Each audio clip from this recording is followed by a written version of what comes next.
Educating, empowering, and inspiring you to live healthier is our mission, so let's begin.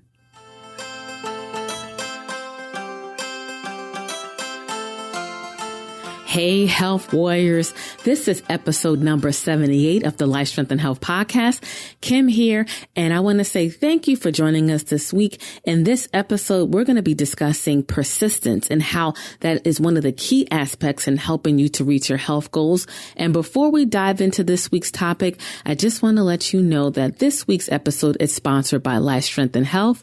Life, Strength, and Health is our wellness center located in New Jersey, and it's our mission to help you to optimize your health and to help you to feel and look your best.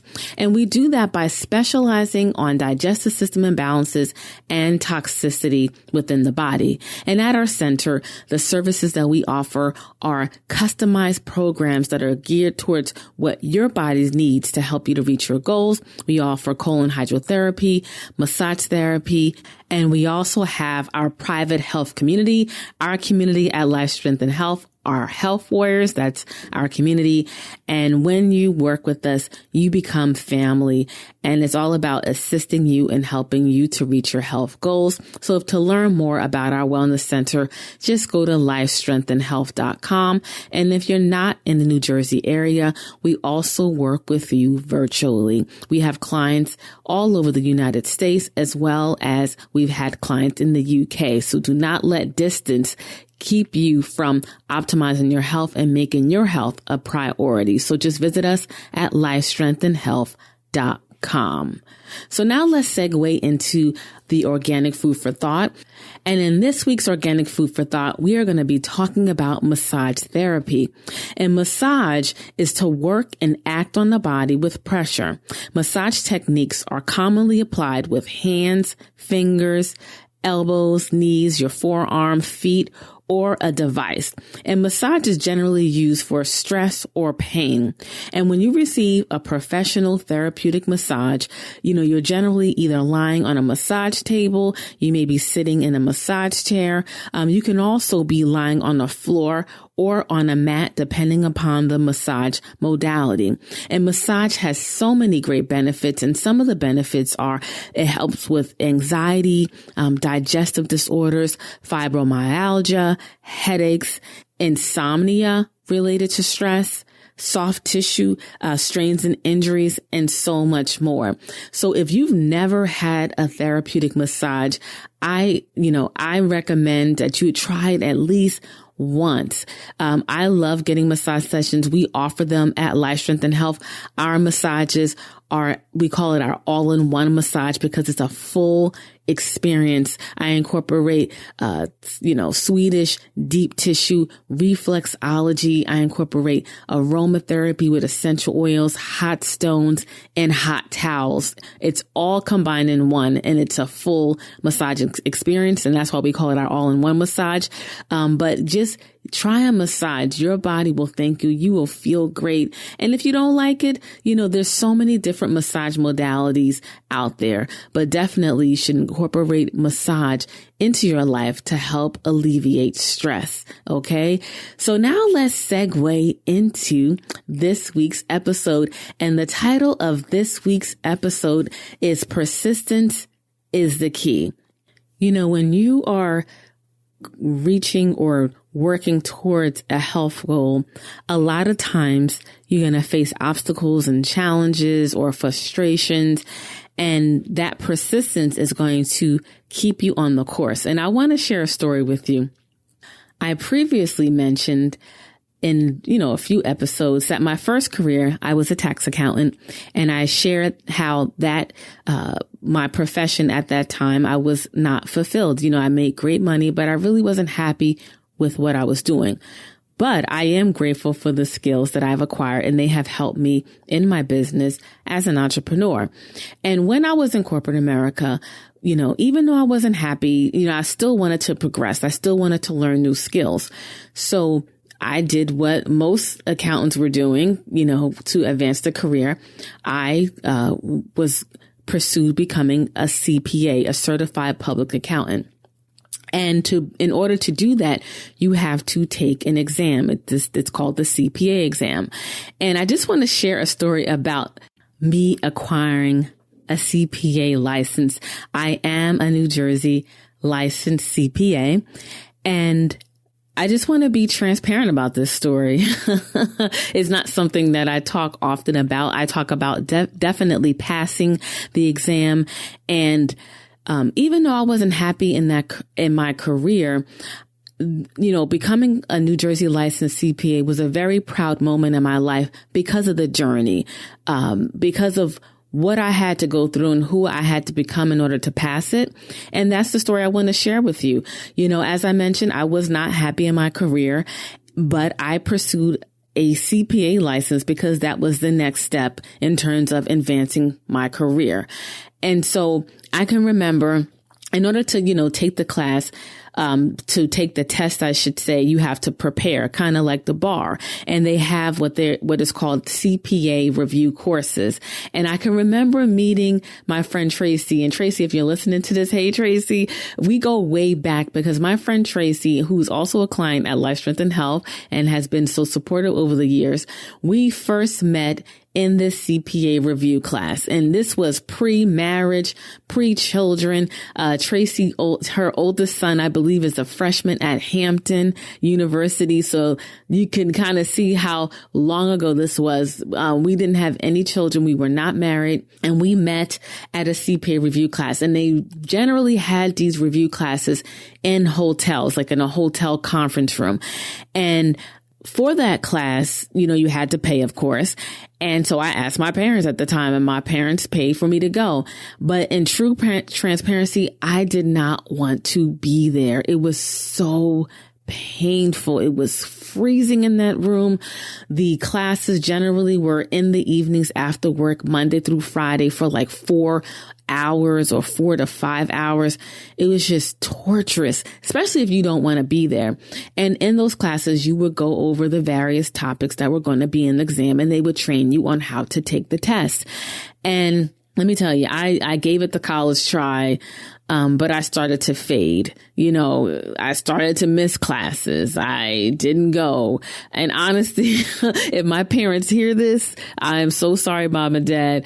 But sometimes I would go over to my sister's house and act like I was going to the review classes.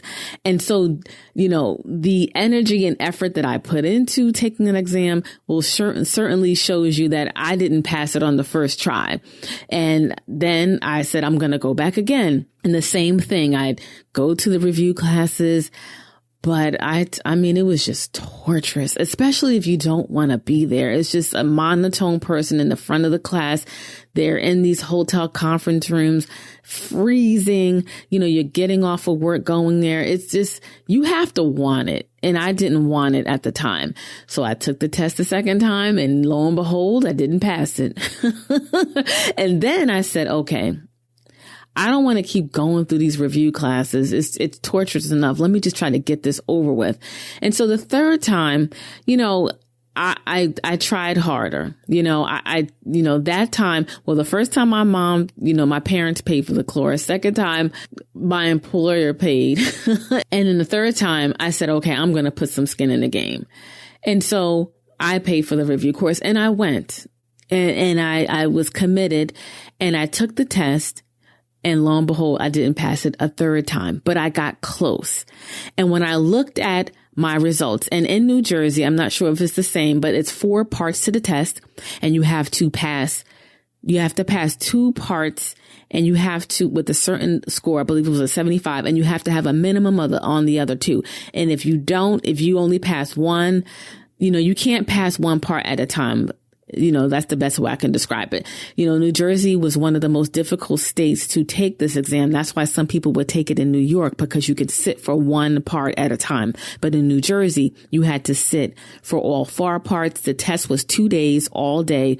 It was Scantron back then. I'm sure it's computerized at this point. It was just torturous. So lo and behold, I took it for the third time, and I looked at my scores, and I wasn't too far off. And that indicator kind of gave me that nudge to say, I'm all in. I'm all in. I'm eat, sleeping, just dreaming this exam because I'm going to pass it.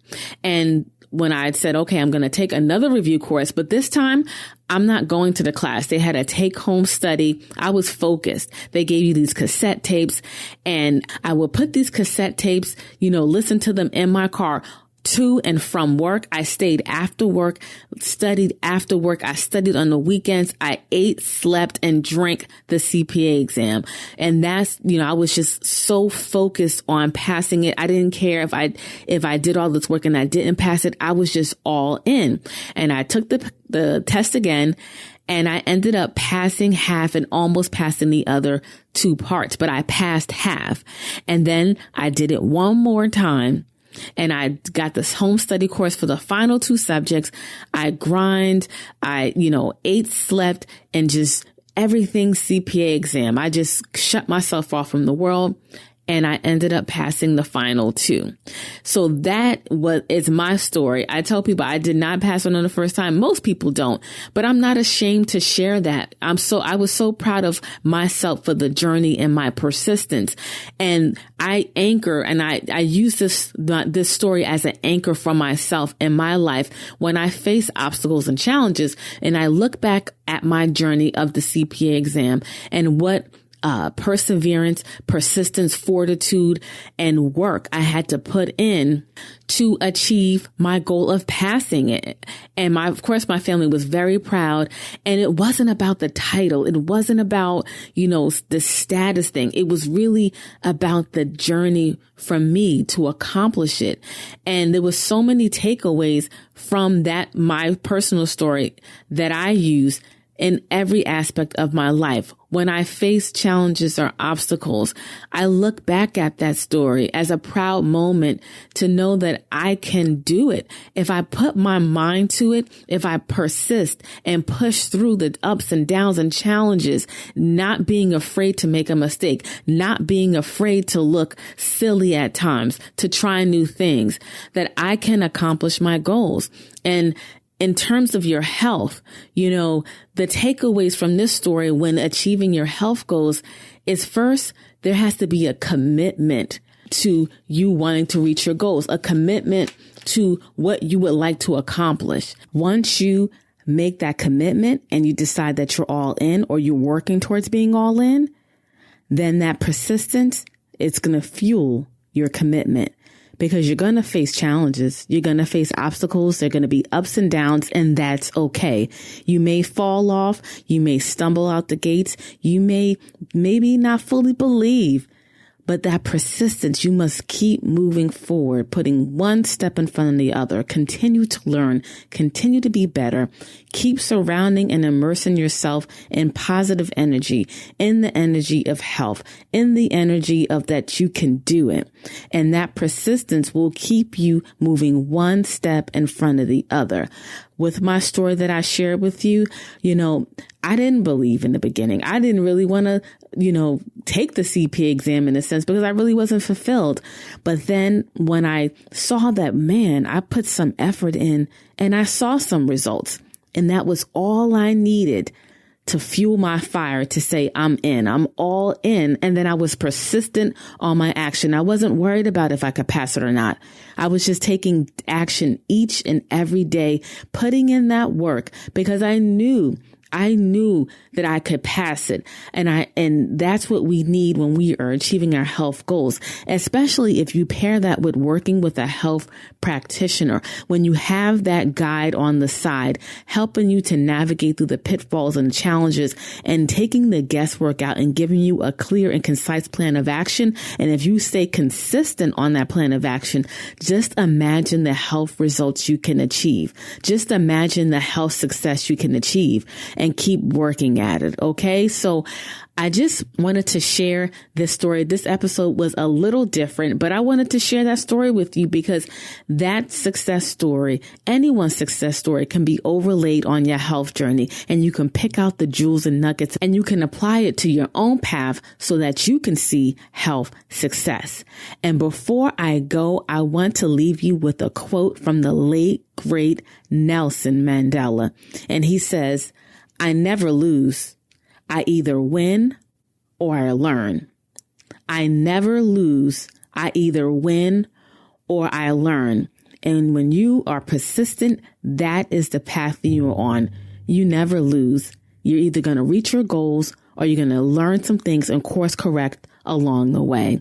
Okay. So thank you for listening to this week's episode. I hope that you receive value from it, and stay tuned for next week's episode. And to learn more about our center, Life, Strength, and Health, or to check out previous podcast episodes that we have released in the past, just go to lifestrengthandhealth.com. Okay. So until next time, live healthier.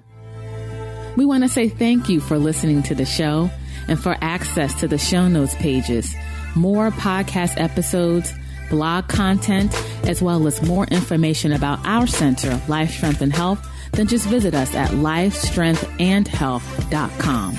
Until next time, live healthier.